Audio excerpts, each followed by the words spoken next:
أساس أولنية شد زور لبركي أساس أولي ليت يبقي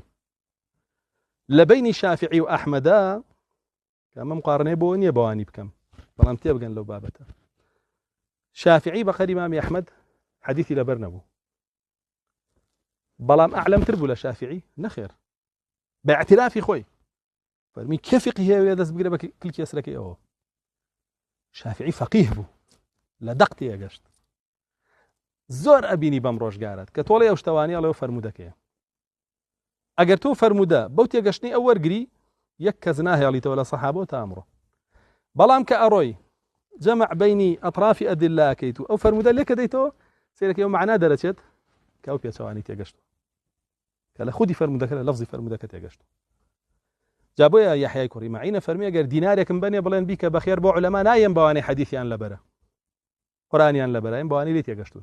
فقيهن تو ان ليك بدنو نقبو حد نصوصي لبره وهي تشيتر ايام بواني فقيهن وليت يقشتو ليش يدنو قالوا انا علمانين اوانا نسخن بيك لزانان يانود فلان كس بخاري لبركت فرمي زادتنا نسخه فرمي نسخه بخاري زي كله بس قوتك معنا يقرأ خو منه نابينم كاري بيبكا نابينم تيبقى نابينم لسري بروا بوين نسخه زيايك هارو كوال نو موبايلك كتابير كاتبته بس يرشي كيتو اويش العقلي خويا كاتبيه بس يرشي المدقد بوينه بلام تي قشتي كارب يقل لا يجاوز طراقهم يعني لم قرقراغان ناس تخوارو هل ليري بولا خشت بردني خلقه اردي كوريك نتو تناظروا داروني انا